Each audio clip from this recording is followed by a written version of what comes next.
What is up, guys? Welcome back to OverTakes. This is Misfit.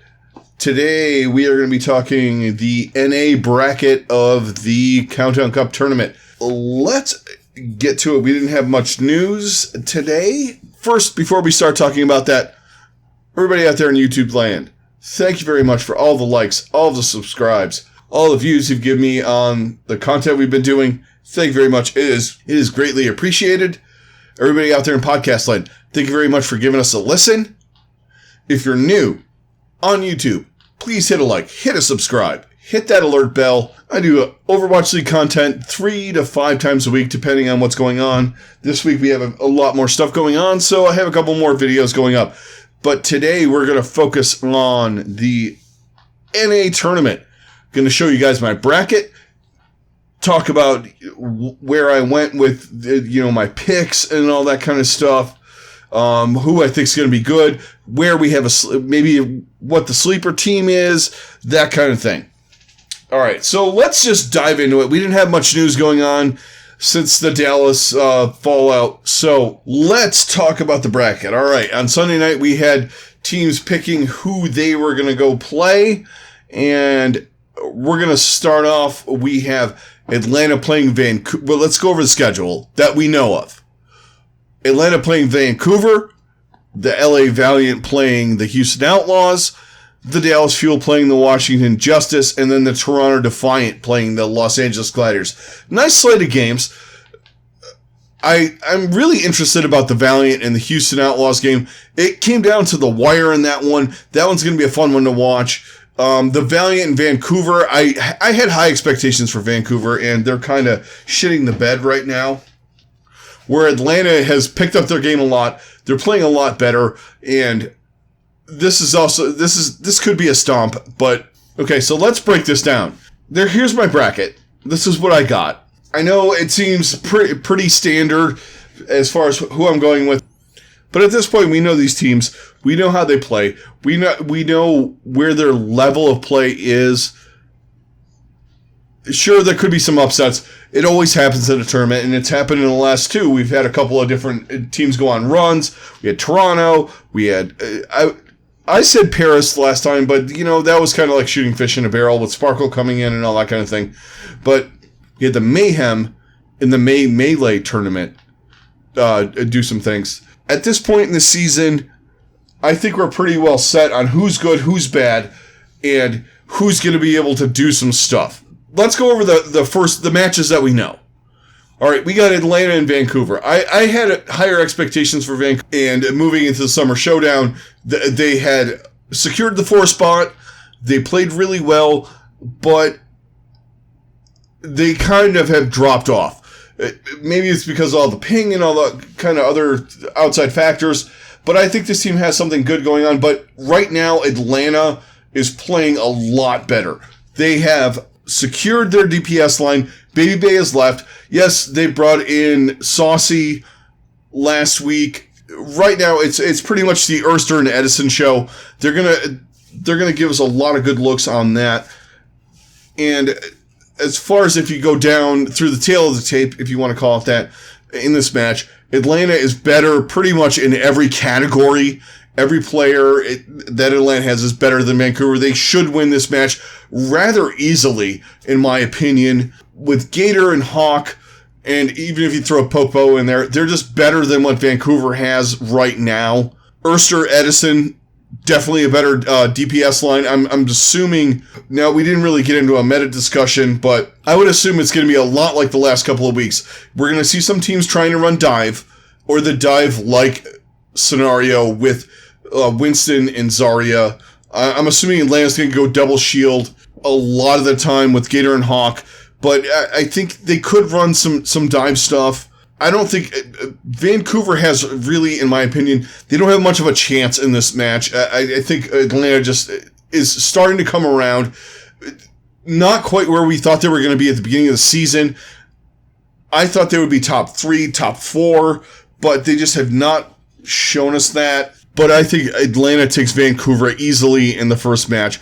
Now the next match is like I had said earlier, this is going to be a fun match. Houston the Valiant, it came down to the wire the last time. I am taking Houston in this one. I took them the last time too. But just for a simple fact that they can get revenge, just flip right back in the next week. And they are the 11th seed. Now, they have proved in tournaments that they can do some damage. They beat Florida in the last tournament, and it was the same scenario, oddly enough. Florida had played Houston the week before. They thought they had their number, even though it was a close match. They came back, played Houston, and lost.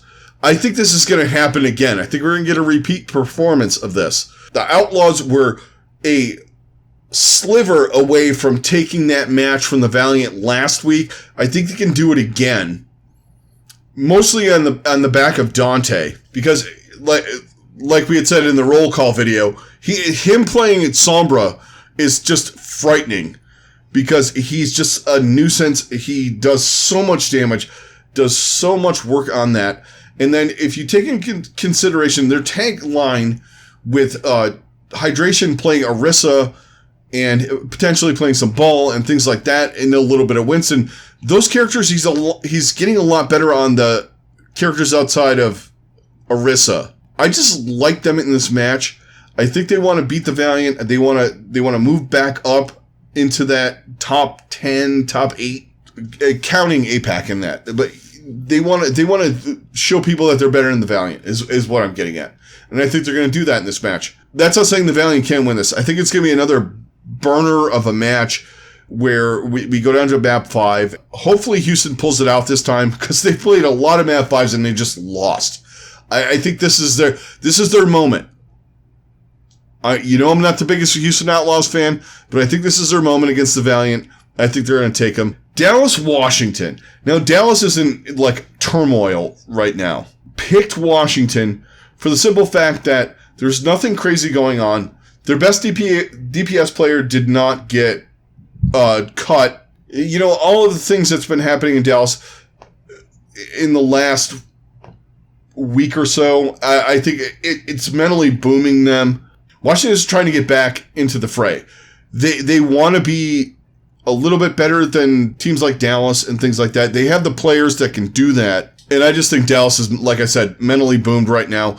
Maybe Dallas comes out and just with a fresh start, with new people, new personnel in there, new outlook, they come out and they destroy Washington. But right now, from my eyes, I see Washington taking this 3-1, somewhere in that range, close 3-1. Dallas, like I said, I want them to be better, but they have to take steps now to look to 2021 and just move forward. I don't think they're going to beat the Justice in this one. So I'm going with Washington. I don't think Dallas has a... They have a chance, but I just don't think that they're mentally there right this week because of all the stuff that happened. Last match, we have Toronto taking on the Gladiators. Toronto is just middling to average. Same thing with the Gladiators. This is a really hard match to pick, really. I mean, yeah, they're the 8 and 9 seed. I wouldn't want to play the Gladiators right now. They're starting to get their stuff together. They're starting to get back on track, get to where, at least makes steps forward to where we thought they were going to be at the beginning of the year. They played a lot better against the Mayhem. They did lose, but there were a lot of fights that they won. There were some that they could have won that they didn't. I think right now they could take the Defiant and beat them. The Defiant, I want the Defiant to win. They're next to the Mayhem. They're the other team I root for. Closest proximity to where I live in Cleveland. Right now, the Defiant are, I don't know how to describe them. They're just weird. They can't beat anyone that's above like somewhere in the higher middle, that higher mishmash of teams. Like when you get to above the Outlaws and above, like that 8, 9 to 4, they can't beat any of those teams in there, except for the tournament last time. They did do a good job in that. I will give them that. It all hinges on Agility's playing Genji. That seems to work really well for them. But I just think the Gladiators are on an upswing. The Defiant are kind of trying to figure out who they are.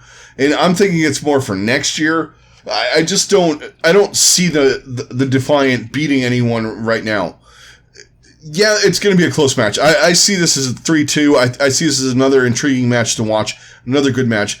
But I think the Gladiators pull out ahead at the end of this and move on to the quarterfinals. Okay, so let's move on to the next round where I have... this is my next round. I have San Francisco taking on Houston, Florida taking on Washington, Philly taking on the Gladiators, and Paris taking on Atlanta. It all depends on how they have them pick. I would say if Philadelphia had a choice first or higher, they would probably take Washington or Houston. Maybe Atlanta. Gladiators gave them a fight. I don't think they want to face them right away.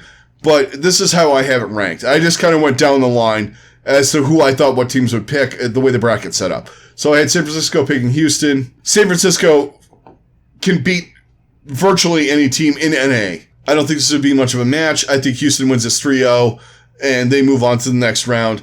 Same thing with the next match. I think Florida would take Washington for the specific reason of they beat them a couple weeks ago. They know how they play. They are just better in every category than them, and they take this one. Philly and the Gladiators is a weird match. I think Philly wins, but I think it's a similar scenario as to we had last time. Maybe a 3-1 where it's close, where Philly just barely edges them out in the fourth map, takes that, moves on to the semis. Paris, I think, is going to have trouble with virtually nobody, and I think Atlanta they will dispose of rather easily. Even though I think Atlanta's better, I do not think they're in the range of the Paris Eternal. The way Sparkle's playing, the way their support line plays, the way you have Hanbin playing. The only outlier is their main tank, but with such a high level on the other players on that team and the other roles, I don't think it's that bad. Maybe, at the end of the year you start looking and just to make the team a tick better. But right now, I think they're serviceable. Ben Best does a fine job. I think No Smite does good when they want to run Monkey and that kind of thing. I think they're fine there. So let's move on to the semis in NA. This match that I have was really difficult for me to pick. We're going to go a little bit more in depth in these last couple. San Francisco, Florida. All right. San Francisco rolled them. It was during the Hero Pool thing. And here's what the Hero Pools did for San Francisco. It allowed Violet to play Zenyatta. Allowed them, meaning it made it more feasible to play Zenyatta, which he is far and away better than anything Florida has on Zenyatta right now. And the way he was playing it, he had so much space and so much room that no one could come near him. I think that was one of the main reasons why the Shock beat them. In this matchup, we're going to be running a different... There's going to be a different meta. There's going to be different things. You may see Zenyatta. I doubt it. They might want to try and run it against Florida just because they boomed them so hard on it. But I think Florida, with the way their support, the support line rotation they're kind of doing with Byram, Chris, and Gangnam Jin, mostly Byram and Chris going in and out. I'm kind of liking that. I'm normally not a fan of rotating supports, but this seems to be the way, and it seems to be working really well for them. And if you can get Violet away from Zenyatta, where he's really, really impactful, more so than on any other thing, he's impactful on everything because he's on the Shock, and he's just really good. But I think they have a better chance without the Zenyatta being part of the meta. So I think it's going to be close. I really want Florida to win. I think they could win. There's a sliver of chance that they can win. I'm going with San Francisco against my heart, but with my brain in this one to go to the finals. But I wouldn't be shocked if Florida beat them. Will I be all over social media going nuts like a freak? Yes, I will if they beat them. The one thing with San Francisco, the Genji thing is still up in the air. They're running Super. They had a whole thing on social media where Super's like, I'm actually practicing this. I'm trying to play. But anyway, that aside, San Francisco, just across the board, is just a great team. So I'm going with San Francisco. Yeah, I'm going all chalk. It's just the way it is. Next semifinal. Got a rematch of the final for the last NA tournament. But this time, I had the Fusion. I thought the last time was really close. I think the Fusion right now, the way the meta is working, the way things are rolling out, they're playing Sato on Monkey, they're doing that Monkey Zarya thing, or Monkey Sigma, or even the double shield thing. It's all working because Alarm and Funny Astro together are probably, if not the best, the second best to third best support line in the league. They're keeping Sato alive. Watch out for Alarm on Ana with the amount of damage he does. He does an incredible amount of damage on Ana. But all that aside, I think this is another match that's going to be a really, really close one. That the Fusion take this in the end. I think it's going to be a close 5-map all the way down to the end. But I think Fusion wins just because they have a tick more going on, and they want a little bit of a revenge on Paris. There's a lot of things going on here. They were doing the boombox experiment. I think they scrapped that, and they brought back Funny Astro in there. I think him and Alarm have a great chemistry. It's just a little bit more than what Paris has right now. That's not to say Paris can't win this match. Very good chance that they do. But I'm going with Philly. In the finals, we have San Francisco taking on the Fusion. I'm going to go with Philly for all the same reasons that I said Paris, or said them to be Paris. The one thing that they have is they don't only just have one guy that can play Genji. They have two. They have Ivy and they have EQO. San Francisco has nobody that can play Genji at a supremely high level. Yeah, sure, Super can play them against Boston, end of a match when you're booming Dallas, that kind of thing. Teo looked decent, but he's not great. The Fusion, with the way the current meta is going, with Genji not having the nerfs and all that kind of stuff, Philadelphia beats the Shock 3-1. Close 3-1. They get him in a couple of maps where San Francisco just can't run the Genji, and they cannot handle what Philadelphia's doing with that. Normally they can mitigate stuff, but they don't normally play teams on Philadelphia's level with those guys that, at least at the level of the Genji play that Philadelphia can run, whether it's Ivy or EQO. I would prefer EQO, but Ivy is pretty damn good too. But I have Philadelphia winning the NA tournament. That's going to do it for our North American Countdown Cup tournament preview. Thank you very much, guys, for watching. Everybody out there in YouTube land, thank you very much for all your comments, all of your watches, all the subscribes. It's greatly appreciated. Everybody out there in podcast land, thank you very much for listening. Thanks for checking us out. As always, be sure to stay tuned for a review of both tournaments in the week in between, because we do have matches coming up next week too. So, getting ready for the playoffs. We're going to have a couple of weeks there. So we'll have some content coming out early in the week, reviews and all that kind of thing. Roll call for the tournaments, both of them. We're going to combine them for that. But in the meantime, thanks everyone very, very much. I appreciate it. This is Misfit. I'm out. Everybody out there, stay safe. Have a great rest of your day. And we'll talk to you on the next one.